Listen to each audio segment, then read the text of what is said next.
What up, guys? Welcome back to another episode of the 5 O'Clock Hustle Podcast. This is episode number 31, and we are back to our regular programming after releasing 3 5-0 Master Series episodes, where we touched on a few topics such as networking at conferences, finding your flow with business process management, and last week's episode, finding and refining your next big idea. I hope you enjoyed the different episode format, as it was our little way of giving ourselves a small break while simultaneously delivering some great value. If you haven't listened to them, go and check them out and let us know what you think at 5o'clockhustle.com. Tell us if you love it or you hate it. We don't care. We just want to give you guys content you love, and your feedback is a major part of that. So much so, I'm going to send a free t-shirt to anyone who leaves us a review on iTunes for the rest of the month of July.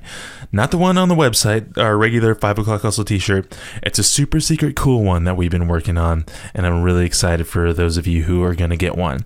So just send us an email to general@5o'clockhustle.com with a screenshot of your review on Apple iTunes, and we'll get that t-shirt to you ASAP. But enough of that. We have another amazing interview for you guys. This week we have the premier corporate event company Revolver Productions founder and CEO, Sasha Perelman. She was simply a delight to talk to, and we were lucky enough to run into her at this year's HustleCon in Oakland, and she brought some major perspective to the table. If you're looking to leave your current job, good or bad, to follow your passion, well, it's time to listen up. Okay, keep hustling, everybody. This is episode number 31 with Sasha Perelman. I freaking love you guys. Now, Dre, start the show. 5 o'clock hustle. 5 o'clock hustle, bro. 5 o'clock. 5 to 8, 5 to 12, 5 to 3 until you get back up the next morning. Every week I got a new idea. And that's what it always is, right? It's crazy. 5 o'clock. I was doing that in 2005, but everybody thought it was weird. 5 o'clock. Thus, the side hustle was created. 5 o'clock hustle podcast. Man, they're having so much fun. A couple weeks ago, we were at an event, and what was that event, guys? Yeah, well, Grace Lancaster was nice enough to invite us to HustleCon. HustleCon And it was 2018. right in the beautiful city of Oakland. It was a great event. We heard a ton of really enlightened speakers, learned a lot of important lessons. And, you know, the one of the most important pieces of the event is the networking aspect. So we were lucky enough to stumble across Sasha Perelman, excuse me. We just went over that. Get it out early. Yeah, and we had a great conversation, and we figured it was worthy of a nice conversation. So welcome, Sasha. Thanks for joining us. Thanks for having me, guys. Yeah, absolutely. So, I figure to jump in, why don't you tell us a little bit about yourself and tell us about, give us your bio. All right. Well, I'm a native New Yorker. I moved out to LA about a year and a half ago. I'm an event producer, and I've been working in the beauty and luxury space for a little over 12 years, and about 3 years ago, I decided to take a leap of faith and start my own event planning business. So I started Revolver Productions, which is a corporate venue sourcing and event management company. Mm-hmm. And I've built the business with no funding, no support, just blood, sweat, and tears. Wow. Really through having a really substantial network that I've built over the course of my career, and leveraging that to get new clients and work on different projects. And so in the last 3 years, I have managed to grow a pretty successful bi-coastal agency and work with some really awesome clients. One of my most recent clients that I've been doing quite a bit of work with is 23andMe. They do the DNA and the health panels. We have 2 of them sitting right here on a desk. It's probably your fault. So. Amazing! Yeah, I manifested them in your studio. And I just sent mine in a week ago, so waiting on the results. So excited! I better be the first one you call. Absolutely. That's amazing. So it's been really exciting because we get to work on some projects filled with passion and purpose, and connecting families and connecting people, which is really something that I'm about. And more recently, about a year ago, I started kind of getting interested in the cannabis space. Of course, being in LA, this is the mecca for all things cannabis. That's and right. I just took an interest really from, a place of curiosity, not intending that I would be doing some business things. How does this make me feel? I get that curiosity all the time.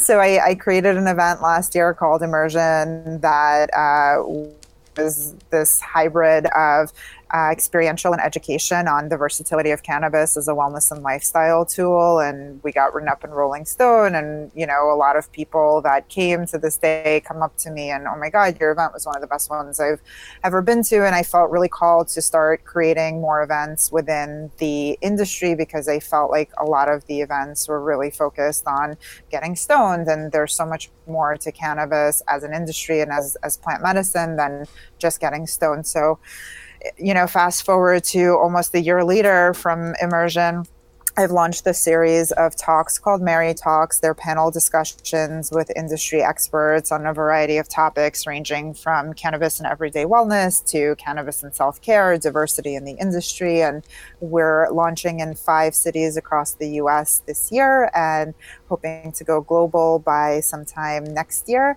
We're already in conversations with some international folks, and really, really pumped about this content and helping empower and educate people on the many incredible benefits of cannabis. Okay, so this is crazy, because one of the businesses I consult with, you are actually a huge inspiration to them. And they are working on new growth processes and new dispensary types that are not so much around just getting high, but around like the educational aspects and around really reinventing the perspective of marijuana. Yeah. Really, it's nuts. I had no clue, but both Immersion and Mary Talks play a huge role in the founder of this company I'm working with right now, and we're constantly talking. So we have a good partnership opportunity that I'll definitely have to reach back out to you about. But that's just nuts. Yeah. And so your work is awesome. It is really strong, and it does. Yeah, I mean, there's a lot of really great learning involved. So that's neat. I really did not expect that coming into this call, but that's really cool. There's so much that you uncovered just now that's so exciting to talk about, because so much of it applies so very well to our audience. And there's a lot of things that we're going to pinpoint. So going back just a little bit further, so you said 3 years ago is when you jumped in, and you started your own business and you started Revolver Productions. And so what was life like before that? Like, what led up to that change? Well, it's funny because I got involved in events at a really young age. In high school, I started working as a party entertainer. So I would do everything from dress up like Winnie the Pooh to painting kids' faces and doing balloon animals and, DJing and MCing and all of these things in the entertainment space. And then I transitioned into working for a doctor through college, where, I booked a lot of speaking engagements and handled a lot of travel. And I really, through college and pretty much early in my career, never saw myself being an event producer. It was always like, I'm going to get a job working as a consultant and travel and, make 6 figures. And then the recession hit, and that was not a reality. So I'm like, I'll take whatever job I can get, which happened to be as an event coordinator in the beauty industry for a company, for a manufacturer. And, I kind of learned the ropes of producing global trade shows and workshops and seminars and, what all of these things meant, because it was really just a sink or swim type of opportunity. I didn't have any sort of leadership or mentor. It was just kind of, take the history of these programs and try to make them better. And I did. And, that kind of inspired me to start exploring it on a bigger level. And so I was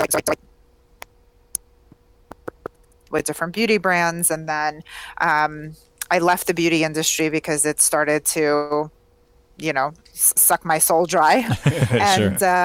and yeah, like a lot of corporate jobs do, I suppose. And always had this inclination of I want to be an entrepreneur and I want to work for myself, but there was so much fear around that of, how can I possibly do something like that? It just seemed like a complete facade. And then when I left beauty, I got a job working for an agency handling financial clients, and Morgan Stanley was one of my biggest clients. And I was doing a lot of programming for this agency and working with a variety of people within the organization trying to bring a new business, but I just felt so disconnected, and I didn't feel like my work was purpose driven, and I something in me pivoted where I was like, I just want to connect people. I just want to bring people together. I'm kind of over this feeling of just doing things for other people. And so I started Revolver while I was working at the agency in hopes that maybe I'll take on a few projects and like figure out how to grow this. And then eventually I'll leave. And, I a big believer in the universe, and, I knew that the agency job was also just making me really unhappy, and I wanted to leave, but I had so much fear. And then, the universe shook things up, and basically I ended up resigning. And after I resigned, I went into like this really dark place where I'm like, holy shit, what am I going to do with my life? And how am I going to make this work? And, I have this business, but this is not sustainable. And, all of the mind chatter that completely makes you not take risks in life. And and so I was like, okay, I need to have a come to Jesus. I'm going to go out to LA for a few weeks and just be on the beach and, just really kind of figure out what I'm doing. And so I did, and I got really grounded, and I, was sending out resumes and trying to find new opportunities. And every interview that I would go on, it was just like, I felt this insane anxiety, that I would be sitting in another office, answering to somebody and doing work that had no purpose and was meaningless. And, and for what? Is this what my life is about? And I made a decision, an intentional decision within, those few months, that I'm really going to give this a shot with my business and put myself out there and, become an agency that I'm proud to lead, and that I'm, that I want to put into this world. And, you get one client, you get another client. And, to this day, 3 years later, I'm still on the entrepreneurial roller coaster of when, we have slow periods, like every business, will I ever work again? And the answer is always yes, you will always work again. Yep. But I think that what's been really special about the experience, and totally cut me off if I'm talking too much, but this is your show. This is your show. No, we will if you are. Don't worry. You're doing great. I just feel like it's so important to have this dialogue because, like my perception is social media glorifies everything and it feels like everybody's this overnight success, but entrepreneurship is such a journey, and you have to be really prepared and really resilient to get through that journey, because it's going to be so hard, and it is so hard. And I don't even know if, that you get to a point maybe where you have, other people running operations for you, but even still, like you invest so much of yourself into something that you want to see it succeed. And, I just think that it's so valuable to talk about the struggles of that journey just as much as it is to talk about the accomplishments and the achievements with that journey. Yeah, and absolutely. And that's why we do this show, right? Is really because we want to help people that have their side hustle to turn it into their main thing, into something that makes them happy, into something that they can really not only be proud of, but like you said, like there are so many people that just sit there and wait for the day to pass. Like that's not how you want to live your life. You don't want to have the anxiety that you'd be stuck in something meaningless. Like you want to be the exact opposite. You want to know that every moment that you're devoting to something is meaningful and significant, and you're making an impact and you're enjoying it. So it's great that that we could connect with you, and we're excited to just keep exploring with you. So you have a wonderful story. Yeah, and I was going to say too, with everything that you were just saying, I mean, obviously there's so much in there that we can get into, but one of the things, as Dean was alluding to, that we like to promote on our podcast is that, this is the 5 o'clock hustle. And you were saying that you were at a job, and you were working and hustling on your side thing while you were still at that job. Like, explain to people, I mean, I don't know if that was super important to you, if that was something that you felt you had to do out of necessity, but just kind of explain like how you maybe leveraged that working opportunity to create what you had, because I think that's really important for our listeners. Or if it wasn't important to you, then, I mean, don't explain anything at all. But like what we're doing now is like, we're working our 9 to 5s to leverage to, provide for, or, to, I guess, create our side hustles, and I think that a lot of people nowadays with, like you said, everything is glorified. Everybody's an entrepreneur, but in reality, everybody's still working on it. So kind of give us I don't know, like, how did that work for you working at your job and then doing that side hustle as well? Yeah, I think it's twofold for me. The first is I learned a lot from the agency that I was working, and I think in some way that it inspired me to want to do this on my own because it helped me identify an opportunity, right? Mm-hmm. The other part was that it was kind of this illusion of a comfort of, getting a paycheck every 2 weeks. I have health benefits. I, have a 401k, and all of those things are supposed to bring me fulfillment, but they weren't. And so it was kind of this, like there's a lot of these stories of accidental business owners. And I feel like I kind of fall into that mix as well, because even though I intentionally started a business, I started a side hustle while I was working full time, I think had I not been as miserable as I was in that 9 to 5, that it wouldn't have compelled me to really believe that my side hustle would have been a reality. You know what I mean? So I'm going to cut you off right there. So yeah. Everyone that's listening right now, if you're kind of unhappy in your job, go out and find a shittier job because you need to be pushed. I love, what I'm saying? Like, it's so true though. Like, people that really care, because there are people that just put their all into everything they do, even if it's not the right thing for them. And I think you may be one of those people, and that will make you miserable. I mean, that will make you miserable quicker than than a different person doing the same job as you, sitting in kind of a similar misery, but not sharing your experience because you care about everything that you do. So I thought that was a funny break, but it may be interesting. Like, maybe your job's not shitty enough to propel you to really focus on what's good for you. Yeah. I know that some people, or maybe it's like, maybe it's fear. Maybe, I mean, there's so many variables, right? Maybe it's, like the person is complacent, and that's okay. I don't think entrepreneurship is for everybody at all. Sure. Like, you really, like it. I think it takes a certain amount of characteristics and a shit ton of resilience to. Are we okay to curse on the show? Absolutely. Absolutely. Oh my God. Yeah, no, you're I wouldn't say, like, I wouldn't be on this podcast telling everybody, like, if you're miserable at work, start your own business, because that's your key to success. Like, you definitely have to have that passion and that tenacity and some thick fucking skin. That's right. To make your hustle come to fruition, and I don't think that that's for everybody. Just like New York is not for everybody. I was gonna say, I feel like you can get that toughness and that thick skin and that tenacity just from living in New York alone. Okay, so I'll revise what I said earlier. Move to New York and get a shittier job. Yeah. No, but you're right. It's not for everybody. That's for sure. What we're hoping is that the people that are listening to this podcast share a bunch of similar traits with you and I and Chris and Dre, in the fact that they are looking to better themselves and keep working towards something that's important to them.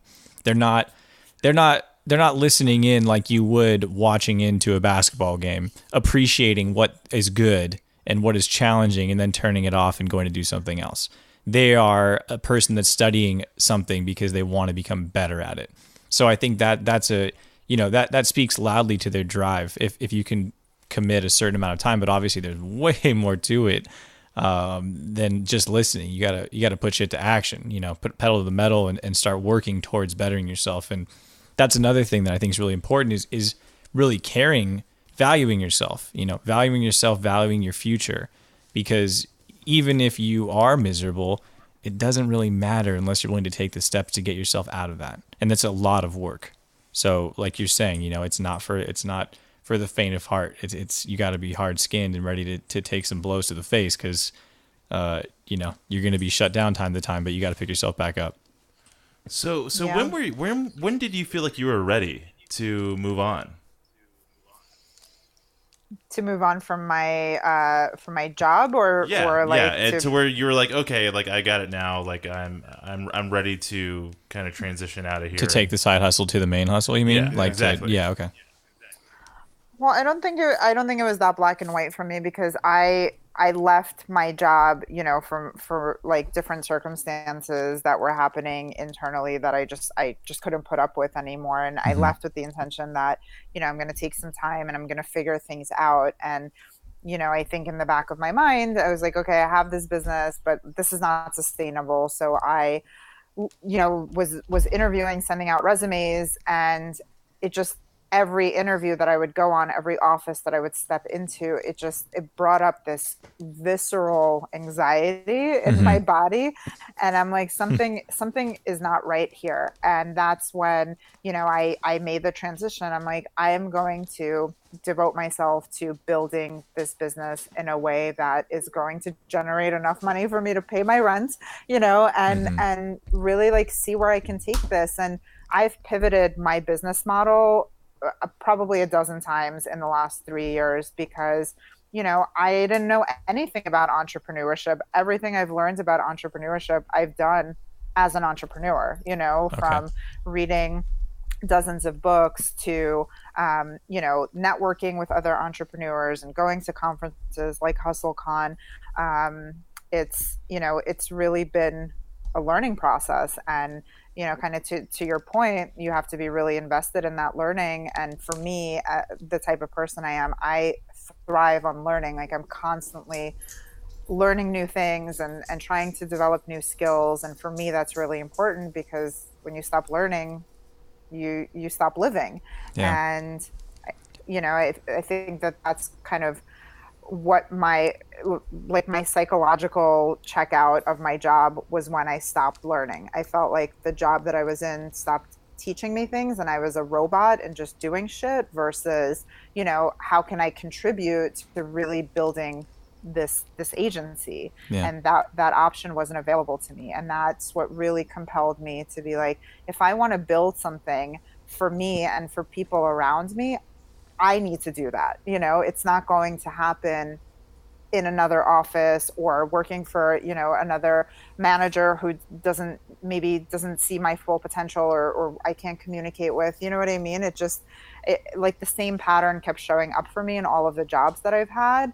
And that's kind of, getting that awareness around that is what really started the domino effect of, okay, if I want to change the common denominator here, it has to be something drastic. Sure. And we hear that kind of that sentiment from a lot of our guests, a lot of our very highly successful people that are never okay with something they're doing they're not constantly growing and learning from. And so that definitely, that, like, if I had like an entrepreneurial buzzer and I got to hit it every time that I heard something that was really an indication that someone has a strong entrepreneurial heart, it would be the fact that they are never okay in a position where they're not growing. To the point, you do have an entrepreneurial buzzer. You just played it a couple seconds ago. Yeah, but that's like the hot shit buzzer too. It's my side hustle buzzer. Side hustle alert. So, did you ever consider, or did you reach out and utilize any mentors? I know you said that you kind of, you made the mistakes, you did learning on your own, you did a lot of networking and a lot of meeting people, but did you actually ever recruit someone that you would consider a mentor? Um, not officially. I mean, I'm lucky enough to have a lot of mentors just organically. So my sister is an entrepreneur, and she started her own business a few years before I did. And I've seen her grow her law practice from, two now multiple locations. And my best friend has been an entrepreneur since her early 20s and has built a multi-million-dollar empire. And like I have a lot of people around me that are entrepreneurs, and it's interesting because I never really recognized that until I became an entrepreneur. Sure. So I would often turn to them for advice and mentorship and feedback. And it's mentorship is such a powerful thing. And I feel like I'm also at a point in my building this business where I'm transitioning to really need a mentor that has accomplished tenfold what I'd like to accomplish. Yeah. So that I can model those sorts of behaviors, and there's so much value in it. It's just it's a matter of finding the right person, because I'm very selective. So I think mentorship is just really like something that's constantly evolving, like people coming in and out of your life and people that you meet. And I definitely, now that you're bringing it up, it's kind of piquing my thought process to start getting more intentional about finding another mentor. But, I've been really lucky to have successful entrepreneurs in my life that, have been just really great sounding boards and have been instrumental in me growing my company. Well, it sounds like to me, just from, all the things that you have going on, obviously everybody still needs mentorship, but it sounds to me like you're actually ready to take a mentor role, maybe find some, Boom. I find that I learn a lot from teaching as well, kind of teaching other people, who are starting from where I was. And, when I started, it was a different time period, so how would I do it now? And then you kind of learn things more about how the entrepreneurial, I guess the entrepreneurial world works now. So have you ever thought about, mentoring, or do you do any mentoring things or any things like that? Yeah, I mentor a couple of entrepreneurs, and I've worked with some interns that I like to think that I mentor in some capacity. Yeah. But yeah, for me, that's one of my kind of core principles of being an entrepreneur, is to be able to give back in some capacity. And Sure. if that takes the shape of being a mentor to somebody else and inspiring them and encouraging them, and also, teaching them in some capacity, it's so incredibly rewarding. I think about the fact that when I was in corporate, I was so unhappy, and I was really close to the idea of mentoring somebody, which is strange because my personality is I'm very much a people person, and I love helping people. It's really innate in me. I don't know if it's like my Jewish mother syndrome, but I feel like I just love feeding people and taking care of them. And so it's very innate for me to have that. And I feel really grateful that I've been able to attract and call in people that find value in what I have to say. Because that's also kind of a new thing for me, kind of working your way up the corporate ladder and not having so many quote unquote people under me. It's really just kind of refreshing that the other day,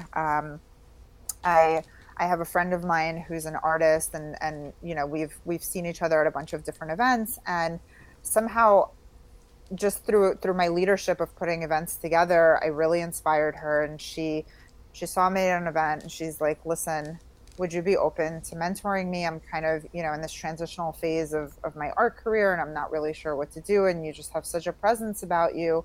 Would you be open to sitting down and talking? Wow. And it was really one of the most profound experiences I've had as an entrepreneur. We she came to my office. We sat down. She was showing me some deck that she was developing, and what she was asking companies to pay her. And we had this whole talk around it, and I was like, you need to ask for way more money. And she's like, I'm so uncomfortable with that. And I go, listen, like, your work speaks for itself. If you want to attract a certain type of client, you need to ask for a certain amount of money. And within that hour of just us meeting and connecting and talking about all of these things that come along with entrepreneurship and transitioning into entrepreneurship, we were able to break through a lot of her, for lack of a better word, bullshit, and a lot of her limiting beliefs that she had around herself, which I think we all do as individuals, particularly as entrepreneurs. And that night she sent me a 3-page text message telling me how grateful she was and how the second that she believed that she was worth this, that all of a sudden all these clients started reaching out to her out of the blue. And I think that experience really lends itself to a lot of aspects of what it means to be an entrepreneur when you really believe in your own worth and what it is that you have to provide to people. That's when those things start appearing for you. And, not to get all woo-woo, but it's, it's true. Like, you have to put in the grit and the hustle, when you also have to believe and trust that, if I want to be working with these Fortune 500 companies, or if I want to be generating the type of work that, fuels my soul, what am I actually calling in, and what's my belief system around that? Yeah, absolutely. And honestly, that's, twofold. Why we created this podcast was because, one of the things is because we needed to learn how to progress our careers. So there was like the selfish piece, and then there was the kind of give back, which is like, well, wait, why don't we just share that with everyone? Like, make it the largest scale possible, and make sure that we share all the learnings that everyone. And actually, that's why we got into, recently we did a master series, which is talking about different areas of being an entrepreneur that we're all experts in at this point. And so it is constantly like learning, giving back. And then in that process, you're also fine tuning and continuing that learning. So, it's a great experience. It's really fun being an entrepreneur if you do it right. So I want to move back a little bit and talk about, one of the things that you brought up in the beginning of this talk was leveraging your network. And then as we've kind of gone through it, we've learned that not only you leverage your network for clients, but also, for mentors like your sister, for example, running law offices and, so it's really interesting. So how did you go about, like, what gave you the confidence to leverage your network? And what would you say? So for people that are listening right now, most entrepreneurs have a decent sized network. They're generally kind of outgoing, extroverted. They make good friends, and they make them quickly. What path did you take to start leveraging your network without being uncomfortable? Or maybe you were uncomfortable, I don't know, but I'll let you take that. Yeah. I was so uncomfortable. I still am uncomfortable. I'm what they call an introverted extrovert, I can turn it on if I need to, but I hate networking, to this day. And, so I could have fooled us. We met you at a networking event, and you did a great job. So you're definitely true to your name. Thank you. Fake it till you make it. That's, fake it till if you walk away with one thing from this podcast, fake it till you are it. Exactly. Yep. No, I started reaching out to people that I worked with, when I was in corporate, and I had kind of this message that I put together where it was like, hey, so-and-so, I hope you're doing great. I wanted to share some really exciting news. I started this company. This is what I'm doing. I'd love to reconnect. Maybe, there's some opportunities here. And the response rate was definitely lackluster.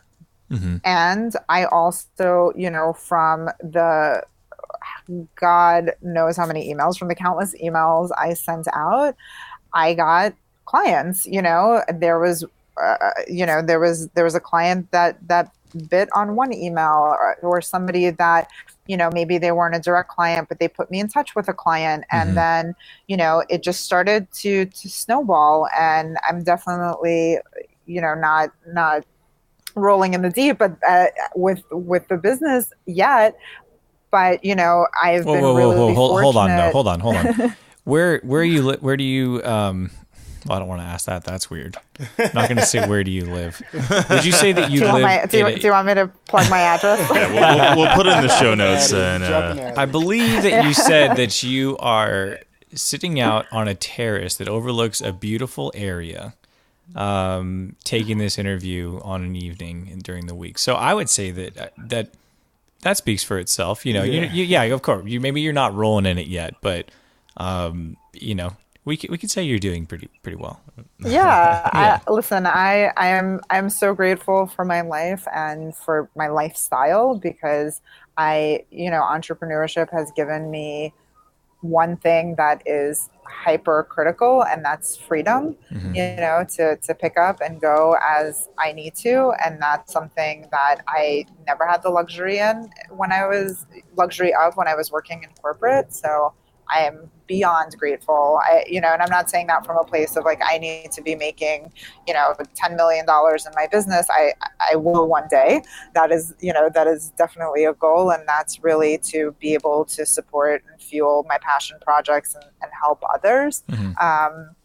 But it takes patience. And going back to what we were talking about, it's, like one of the things that I actually teach or preach to my mentees is it's not about what you know, it's about who you know. And if there's anything that you walk away with from this mentorship, it's start building your network immediately. Like I tell all of my interns from day one, we have like our little pep talk, and I tell them, build your network, go to events, do things that interest you, meet people that are doing things that you aspire to do, because I wish somebody told me that when I was in college. I think that would have been a game changer for me. So I really feel like if it wasn't for my network, that I wouldn't be where I am today. It's, again, there's hustle and grit that goes into all of it, and dealing with rejection and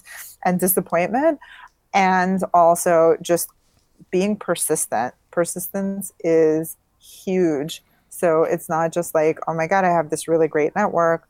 I also was really persistent with that network, and, being that annoying poker of like, how about now? Are you ready now? Is it time yet? Well, when can we meet? How about a coffee today? And, I with landing clients like 23andMe and Conair, I mean, that was all through persistence. It was all because I delivered this presentation to a PR company, and a year and a half later, after emailing them every single month, how about now, finally, after a year and a half, landed my biggest clients to date, and it was all persistence. That's amazing. Yeah. I got through to them, through my network.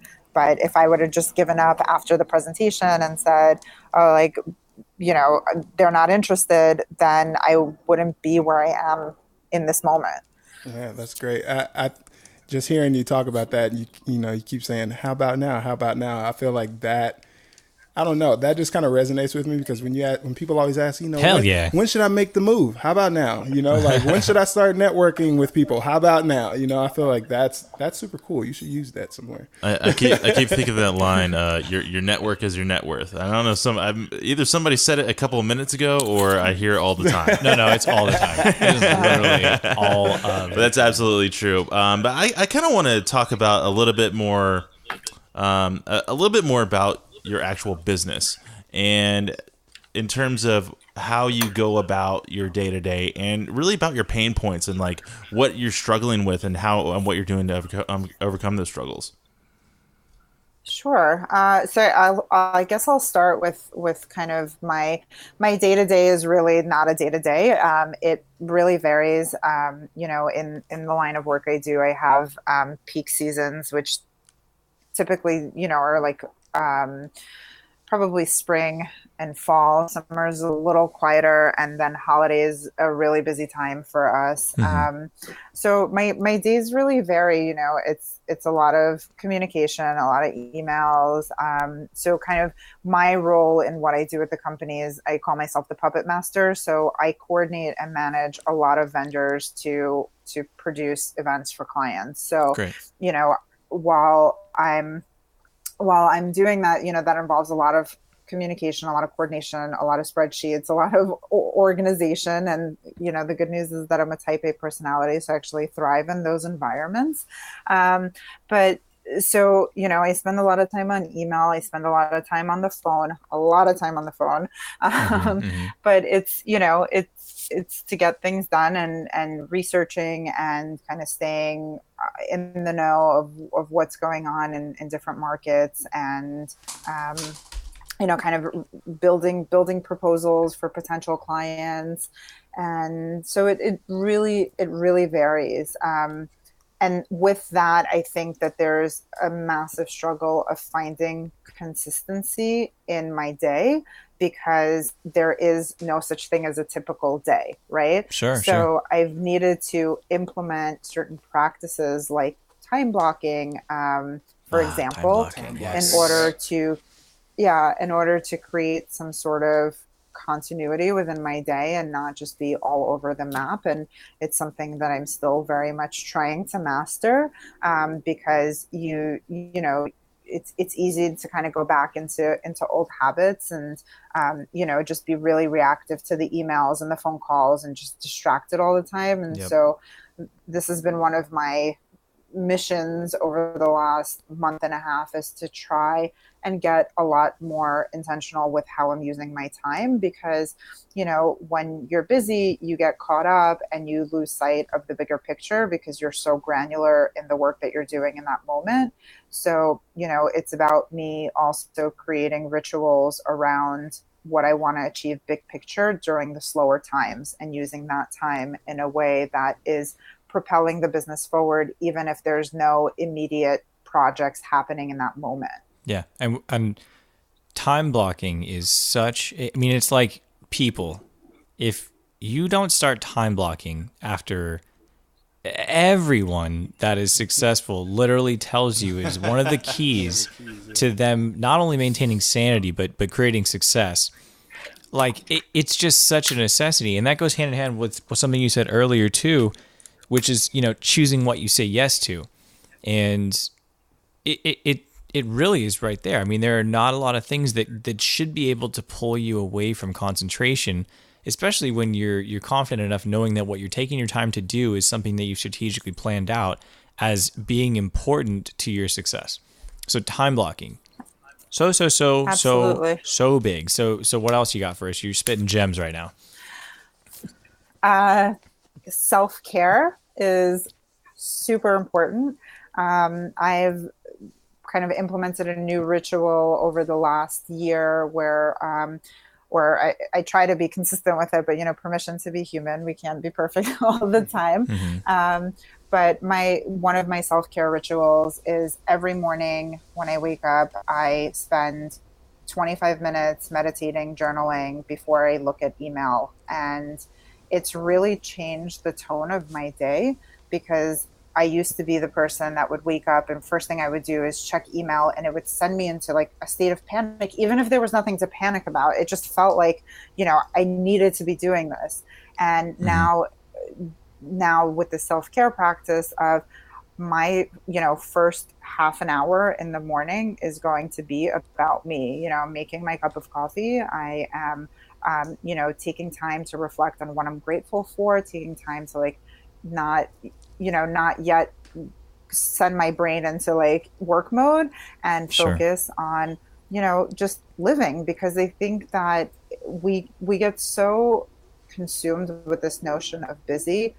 Everybody's so busy, and busy is the new black, and it just, nobody has time for anything. And I think it's kind of ridiculous, because I feel, I oftentimes feel guilty if I'm not busy, but it's not because there's nothing for me to do. It's just, I'm just trying to work more efficiently and not do things for the sake of doing them, but to do things that have purpose and that are really intentional, and that includes my self-care practice, because one of the reasons I became an entrepreneur is for freedom of time, and I need to, practice what I preach. Yeah. What time do you wake up in the morning? Oh goodness, I'm probably the worst person to ask. I'm so not a morning person. She's like, the morning. The morning. Yeah, no, I do wake up in the morning. I mean, typically it's between like 7:30 to 8:30. I'll start my day. It depends. Most of my clients are on the East Coast, so if it's a really busy time of year, I'm waking up at like 6 a.m. so I can be on East Coast time. Typically, do you use an alarm, or do you just kind of naturally wake up? Both. Yeah, Interesting, I've been naturally waking up more so because I've been traveling to the East Coast a lot, but they say that's the healthy way to sun. go. They say that's the healthy way to go though, because if you don't naturally wake up, then it's your body really telling you that you need more rest. So I've been kind of on a health kick for a long time now, and that's one of the things that I hear repeatedly. That's a word. Yeah. I know some of these words. That is a word. Anyways, we're nearing an hour here, and wow. I'm curious to time flies when you're having a blast. That's how it works. Whoa. I know. I'm like, I could talk to you guys all night. Yeah. Okay. Let's keep going. No, I'm curious to kind of try and get a level deeper here. And we don't know where he's going, just so you know. Let's go. I'm very adventurous and open-minded, so. All right. The entrepreneurial journey is obviously a very personal thing for everyone. We don't have a lot of female guests on the show, and I don't know why that is. I try to reach out to them equally, but it's just kind of been the way that it's panned out thus far. So I'm curious to know about your perspective as a female entrepreneur, especially in today's political climate and just the climate of social media. Shit, you weren't joking. You were really going deep. No, I'm honestly very curious, because I not only see this this kind of subject on the news all the time. I never get to really dive into this the perspective of the female voice when it comes to being an entrepreneur very often. Mm-hmm. And I want to do it more. We've had some very amazing female entrepreneurs with the Grace Lancaster and our good friend Carla Tikas Stein, and you're a third female guest. Yeah, so even though we reach out equally, it's crazy. It's crazy. I don't know why that is. Maybe it's just our faces, they're like, oh, they're maybe it's because we're three dudes sitting in a room. Right, exactly. We don't necessarily. So tell me, have you you've done a great job using your network to do what you need to do and get a hold of the people that you need to get a hold of. But I'm curious, have you run into any issues because of your gender, I guess? Just trying to it's okay to say no. God, if you say no, that'd be cool. That would be crazy. That's totally fine. Because that means that the world is in the right place. So it's interesting. I have a couple of perspectives on it. One is and this is not coming from a place of ego, but I'm an attractive young female, and I definitely have been in a situation. Yeah, I've definitely been in a couple of situations where I've felt kind of uncomfortable, but was I trying to leverage my sexuality for opportunity? I don't think so. I think that it's just kind of this common misconception that, as a young attractive female, that, if you're trying to do business with older men in particular, that there's this weird, I don't know, dichotomy. It's it's super weird. And that's made me feel really uncomfortable, because that starts to push up against my integrity. And I am a very independent woman. So I don't like that shit, Yeah. And I think that a lot of women entrepreneurs experience that. And I also feel like a lot of women, and this is not coming from a place of blame or the Me Too or all of that. I think it's just a lot of women do leverage their sexuality to advance their careers. And is there anything wrong with that? I mean, it's not my speed, but you do what you do, and I'm not here to judge or hate on anybody. It's just not my MO on how I want to show up in this world. The other piece, I feel like and we've been talking a lot about this with different female entrepreneurs, is that I don't think that there is as much of like a girls club the way that there is a boys club. Like I feel like men tend to really create this network of like, you know, I know a guy, you know, like you need this, I know a guy. And like through, like through their alumni networks or through their clubs or whatever it is, that they've built this network of, you know, being able to share a lot of information that has contributed to their success. And, you know, we often look at the thing like the golf course, you know, like everybody's on the golf course that has like built these businesses or, you know, are the SVPs of these different companies, and they're sharing all of their info with each other. And I feel like that doesn't really happen so much in the female community. And I think that it's starting to, and I'm really hopeful that it continues to really grow in the way that men have done it. And, you know, I think it's really just a matter of men have been running businesses way before women got into the workforce as aggressively as we have over the last couple of decades. So, you know, with like, I love the speaker at HustleCon with Elvest, because, you know, she was talking about how those astonishing numbers of how all of these men in financial services, you know, like 96% or something along those lines of financial advisors are white male. And I was like, that is insane. And why is it so hard for women to, like, you know, trust other women with their money? And you know, I just think that there's like this really interesting dichotomy of what's happening, of just women being able to trust each other and also be resources for each other and build these communities the way that men have established them over, you know, centuries. We have an opportunity to do that now. And, you know, it's really cool to see that in the cannabis space, because the cannabis industry has more female executives than any other industry. That's really interesting. And and it's, you know, it's super inspiring and encouraging to see that, because you know, and just more and more women are kind of surfacing with this notion of creating community and you know, having platforms and resources that are available to women to know like what they're doing and what their options are. And, you know, there were a lot of conversations at HustleCon around like, you know, I'm an entrepreneur and now what, you know, and like there's all these things that you need to think about that, again, I don't think are as widely spoken about, like health insurance, you know, like what do you do when you become an entrepreneur and your company is not providing you health insurance anymore? And how do you navigate these things? How do you, you know, transition from a company doing your 401k to you having your own 401k, and where am I getting the money to contribute to that? You know, so there's, I think it's just so valuable for us to not just like women exclusively for women, but as communities really build these dialogues and these conversations together so that people feel empowered to know what the fuck they're doing, you know, once they do leave the 9 to 5 and really take that side hustle to fruition.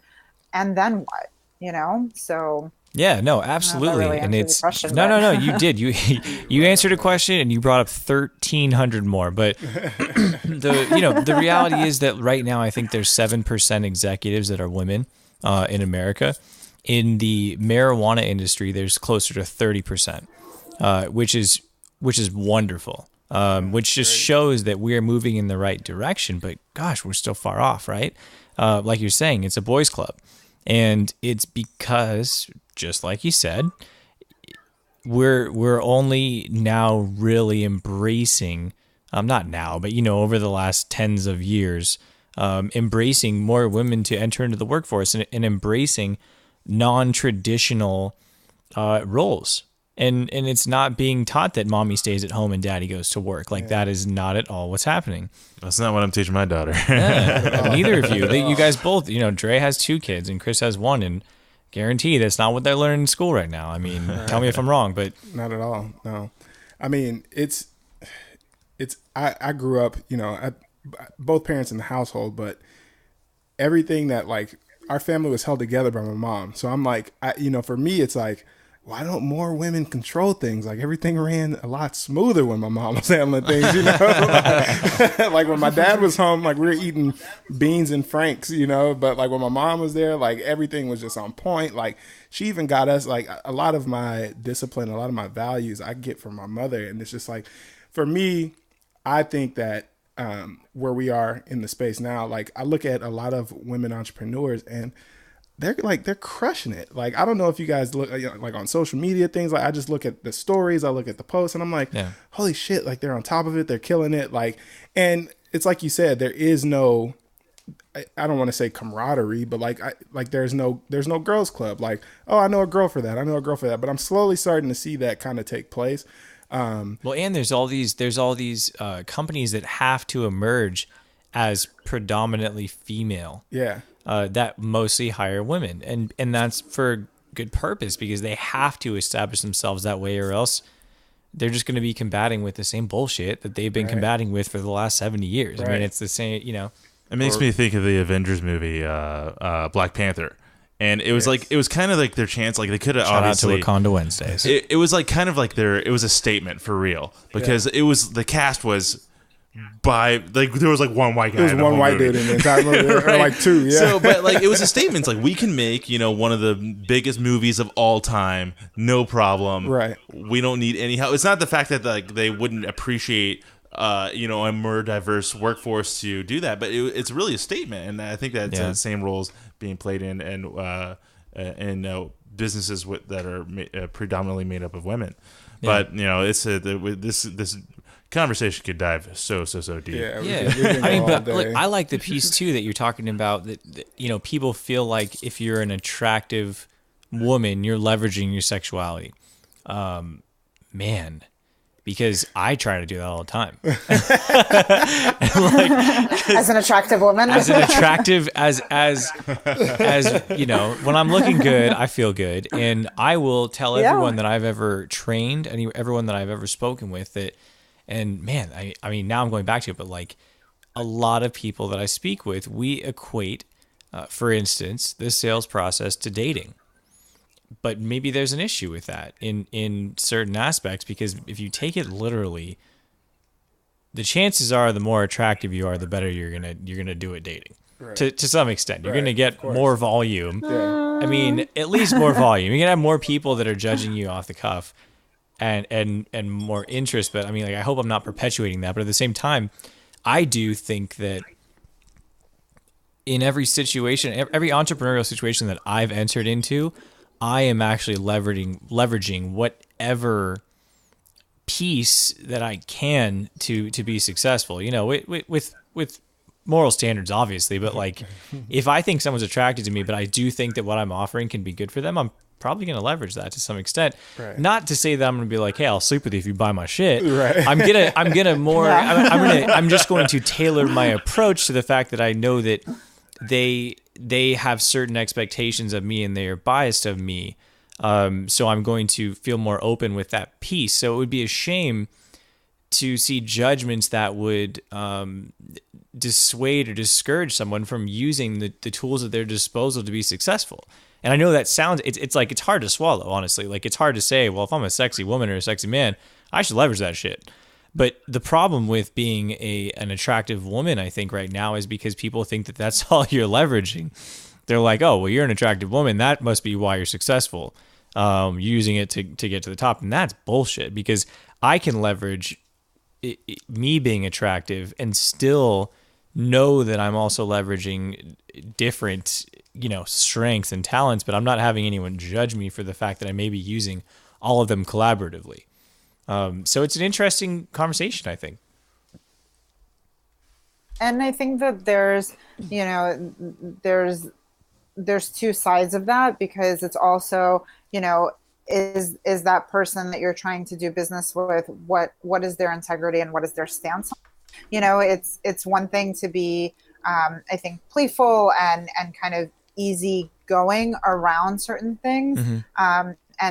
And again, by no means am I trying to say that if you use your sexuality as your, you know, tool of mass destruction, by all means, like if that's what works for you and you're good with that, do you, but I also, like, if it makes me uncomfortable, and I've been in those situations where, one of my former clients put me in a situation that made me feel really uncomfortable, and I don't do business with them anymore, I didn't like end the relationship. I just made it very clear that, this is not how I do business. And that's 100% not okay by any means. And people should never mistake, like you're saying, leveraging their strengths for being abrasive or it's not okay. You absolutely cannot abuse any piece of any kind of relationship, and that's terrible that you had to go through that. So that's not all right. And I'm glad you said it straight. I mean, people do it all the time, and it's reality, and I'm hoping that over time that shift will start to happen, where there is just a greater balance of masculine, feminine. For sure. Which is a whole nother can of worms that I don't even want to open sure. up. Episode 31B. We'll be on this podcast for another 3 hours. Yeah. Sure. So let's put a nice little bow on this, and I just wanted you to do your best and give like your best piece of advice to any aspiring female entrepreneurs on what kind of steps they should take in order to kind of not necessarily guard themselves from these kinds of things, but like what can you tell someone who a female entrepreneur who wants to start a business? I'd probably tell her that she needs to fill up her toolbox with a bunch of resilience and self-care tools and things that she can use as a cushion for all the blows, because it is really hard. Like, especially, women, we're emotional creatures. And I think that unintentionally we take things personally, and it's a really fine line to walk as an entrepreneur, because, you want to just let everything roll off your shoulders, but, it doesn't always happen. So I think, get really clear on what your vision is, what your non-negotiables are, and how you want to show up in this world. And then, just patience, trust, and persistence. And, eventually you get to where you're going. I don't want to beat a dead horse, but of course, your network, mentorship, all the things that we talked about throughout this call, I think are really, really super hypercritical to take into consideration. And, if you're still doing your 9 to 5 and starting the side hustle, who are the people that you need to be a part of your network, so that when you launch your side hustle, or you transition full-time into your side hustle, that are going to lift you up. It's like Tony Robbins talks a lot about this notion of modeling behaviors from people who have done it before and done it successfully. You don't need to recreate the wheel. So use that as a really great resource for figuring it out, and being surrounded by people that are doing things bigger and better than you will inspire you organically to do those things too. So never feel like, as an entrepreneur, that you have to surround yourself with people that are kind of like meh, because you're not going to aspire. Like, surround yourself with people that are just doing freaking innovative, fascinating, profound things in this world. Because as an achiever, like, if you've already made the decision that you're going to go into entrepreneurship, you're an achiever, and you will aspire to continue to follow this greatness if you're surrounded by it. Wow. Yeah. Boom. There you go, lady listeners. We love it. There you go. Every listener. Yeah, I mean, that's the thing. Listeners. Look, we asked you to give advice to female and women entrepreneurs, because we think that it's important for it to come from, for us, it's a minority audience, or minority guest, I should say, because we haven't been able to book a lot of women, and you serve them well. You're a shining light, and we really appreciate you. We love you. We believe in you. We definitely want to stay part of this journey with you. we're definitely going to follow you and through all your successes, and we're looking forward to building this relationship with you. That said, I'm sure our audience feels the same way. So where can they find you? Where would you lead them to if they want to watch what you're doing, invest in it, and you know what I'm saying? Make an event? Yeah. So definitely check out our website. It's Revolver, REVOLVER eventsco.com. Okay. We're also on Instagram at Revolver Productions. And you could check out some of our latest events and different motivational things that we post and that we get inspiration from. We're definitely working on building our social presence so that we can provide really great content. And also, if you are in the LA area, come check out our next talk on sex and cannabis, August 14th. We'll post some stuff on the website so that you'll know location and that's on the Revolver website. Yeah, it's cool. It's under our forward page, and it's pretty easy to navigate. So you'll see that, and or just sign up to be part of our mailing list, and we'll email you with all of our event happenings. Amazing, and everything that she just mentioned is going to be in the show notes. So don't worry about having to memorize anything. Just go to 5o'clockhustle.com/Sasha. I like when you sing my name. Can that be my new alarm clock sound? It can. All right, we'll send you a soundbite in about 3 days, and you'll have it for you. Yes, please. All right, it was a pleasure. Thanks for joining, and thank you so much. 5 O'Clock Hustlers, for listening to another episode of the 5 O'Clock Hustle podcast. Go ahead and go to the 5o'clockhustle.com website and check out everything that you heard today. And we'll see you next time. All right. Thanks, Sasha. Thanks so much, guys. This was awesome.